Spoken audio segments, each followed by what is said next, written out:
नमस्कार प्यारे विद्यार्थियों, प्यारे दोस्तों, प्यारे अभ्यर्थियों। मैं संदीप कुमार सहायक अभियंता मेरे यूट्यूब चैनल टीसीसी सूरतगढ़ पर आप सभी का हार्दिक स्वागत करता हूं। और जैसा कि आप सभी का प्यार और स्नेह लगातार जो मेरी वीडियो को मिला है उसके लिए आपका तहे दिल से धन्यवाद। और बहुत सी खबरें आ रही थी राजस्थान विद्युत विभाग में जो भर्ती हुई उसके बारे में, और कुछ क्लेरिफिकेशन आपके लिए लेके आया हूँ आज। तो बहुत ही खुशखबरी वाली बात है। काउंसलिंग के बारे में भी बात अपना आज करने वाले हैं और बहुत जल्द काउंसलिंग की डेट भी मैं आपको बताने वाला हूँ। आप इस वीडियो में लगातार बने रहें। तो जैसा कि कई विद्यार्थियों ने मेरे को बताया, पूछा कि सर जो हमारी जो भर्ती है वो कोर्ट में चली गई है, और इसके बारे में मेरे द्वारा पता भी किया गया। तो जैसा कि जयपुर पीठ है, एकल पीठ है, वहाँ पर इसका एक केस भी लगाया गया कि जो कट ऑफ मार्क्स हैं उसके बारे में, और जो आपके पास है कि इसमें जो फाइनल आंसर की जारी नहीं की गई। तो जो भी विद्यार्थी या अभ्यर्थी चयनित हो चुके हैं, आपको इसमें किसी तरह के तनाव में आने की आवश्यकता नहीं है। और जैसे कि आपको पता है ये एक संवैधानिक प्रक्रिया है, और आगे जो रहने वाला है वो इस प्रकार रहेगा कि आपकी जब ज्वाइनिंग होगी तो उसमें लिखा जाएगा कि ये जो भर्ती है वो इस कोर्स जो ये जो केस चल रहा है इसके विचाराधीन रहेगी। तो आपको कोई दिक्कत नहीं है। जिन विद्यार्थियों ने अच्छे अंक प्राप्त किए हैं और बहुत ही अच्छे अंक प्राप्त किए हैं उनको कोई दिक्कत आने वाली नहीं है। तो आज अपन बात करेंगे जो काउंसलिंग की प्रक्रिया है। बहुत सारे विद्यार्थी बार बार पूछ रहे थे कि सर काउंसलिंग की प्रक्रिया के बारे में बताएं, काउंसलिंग की प्रक्रिया के बारे में बताएं, कब होने वाली है काउंसलिंग की प्रक्रिया। तो आपके लिए मैं बहुत ही अंदर की खबर लेके आया हूँ। और काउंसलिंग की प्रक्रिया लगभग आपके अगले जो सोमवार आ रहा है 27 जुलाई 2026 से, और 27 जुलाई 2026 से 30 जुलाई 2026 तक रहने वाली है काउंसलिंग की प्रक्रिया। और जैसा कि मैं आपको स्क्रीन पे दिखाना चाह रहा हूँ कि जयपुर विद्युत वितरण निगम के द्वारा जो काउंसलिंग की प्रक्रिया करवाएगी 2022 में, उसमें क्या क्या आपसे डॉक्यूमेंट मांगे गए, किस प्रकार का प्रारूप रहने वाला है, उसके बारे में अभी अपन चर्चा करने वाले हैं कि क्या क्या आपको डॉक्यूमेंट उसमें लेके जाने होंगे, क्या वरीयता क्रम रहने वाला है।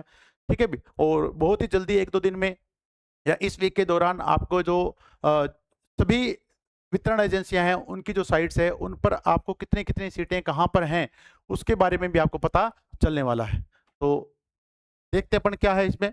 तो जैसा कि आप देख रहे हैं कि चयनित अभ्यर्थियों के जो पदस्थापन हेतु वरीयता सूची क्रम में तैयार की जाएगी। तो सबसे पहले जो दिव्यांग अभ्यर्थी हैं, जो फिजिकली हैंडीकैप हैं, उनको बुलाया जाता है। उसके बाद सेवारत अभ्यर्थी जो इन सर्विस है उनको बुलाया जाएगा। उसके बाद एक्स सर्विसमैन उनको बुलाया जाता है। उसके बाद आएंगे महिलाएं।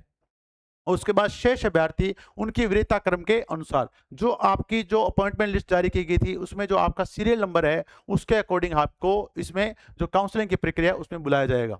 इसके बाद अपन बात करते हैं कि इसमें आपको क्या क्या मूल जो दस्तावेज है वो लेके जाने हैं। तो कई विद्यार्थी बार बार पूछते हैं कि सर काउंसलिंग के समय क्या मेरे को सारे डॉक्यूमेंट लेके जाने हैं वहां पे। ऐसा कुछ नहीं करना है आपको। तो अभी आपको मैं ऑर्डर के तहत बता देता हूँ क्या क्या लेके जाना है। तो सबसे पहले आपको जो दस्तावेज लेके जाने हैं उसमें है फोटो पहचान पत्र। फोटो पहचान पत्र। तो फोटो पहचान पत्र का मतलब होता है कि जैसे मान लो आधार कार्ड है उस पर आपकी फोटो है, ठीक है। इसी तरह आपकी वोटर आईडी है उस पर आपकी फोटो है। तो जिस पर आपकी फोटो हो वो आपको पहचान पत्र वहां पर लेके जाना है काउंसलिंग की प्रक्रिया के दौरान।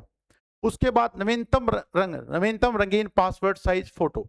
तो मेरा तो यही मानना है ये जो पासपोर्ट साइज फोटो है बच्चों, देखिए आपको पूरे जीवन में अपने पास 4-5 तो एक्स्ट्रा अपने जो पर्स है उसमें रखनी चाहिए। तो आपको न्यूनतम जो पासपोर्ट साइज फोटो है वो आपको लेके जानी है।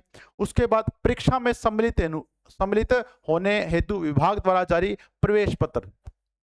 जब आप परीक्षा देने गए थे तो आपका जो प्रवेश पत्र जारी किया गया था वो भी आपको लेके जाना है। तो सबसे पहले आपको 3 डॉक्यूमेंट हैं जिन्हें आपको लेके जाना है। मैंने उनके बारे में आपको बता दिया है कि पहला डॉक्यूमेंट आपका पहचान पत्र होगा। उसके बाद आपके पास नवीनतम रंगीन फोटोग्राफ्स होने चाहिए पासपोर्ट साइज के। और उसके बाद जो आपको एडमिट कार्ड जारी किया गया था उसकी जो है वो आपके पास प्रति होनी चाहिए। अब और क्या होने वाला है, काउंसलिंग होती है किसी प्रकार का कोई खर्चा दे नहीं हुआ। अगर आप चाहते हैं कि मैं काउंसलिंग की प्रक्रिया में जा रहा हूं और बढ़िया एसी बस में जाऊं तो उसका कोई आपको किराया नहीं मिलने वाला, इसके बारे में बताया गया है। अभ्यर्थी के साथ आए व्यक्ति को प्रवेश नहीं दिया जाएगा। तो अगर आप हो सकते 5-7 आदमियों को लेकर चले जाओ तो हाँ उनको कोई प्रवेश नहीं दिया जाएगा, केवल आपको ही प्रवेश दिया जाएगा वहां पे। इसके बारे में बताया अभ्यर्थी द्वारा नामित किसी व्यक्ति को उसकी काउंसलिंग हेतु इजाजत नहीं दी जाएगी। कोई कह दे जी भाई साहब आप जाए हो मैं तो यहीं बैठा रहूंगा, गांव में हूं, आप तो काउंसलिंग की प्रक्रिया मेरी खुद करवाए हो, तो ऐसा संभव नहीं है। तो आपको ही काउंसलिंग की प्रक्रिया में स्वयं शामिल होना पड़ेगा।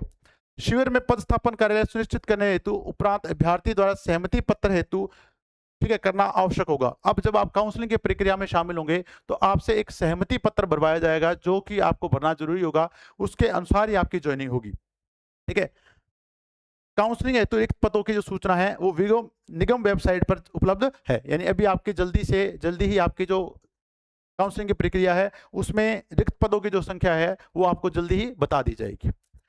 अब आपका जो उस समय जो फॉर्म भरना होगा वो सहमति पत्र किस तरह से भरना होगा उसके बारे में आपको बताना चाहूंगा। तो सबसे पहले आपको नवीनतम अपने एक पासपोर्ट साइज फोटो यहाँ पे लगानी होगी।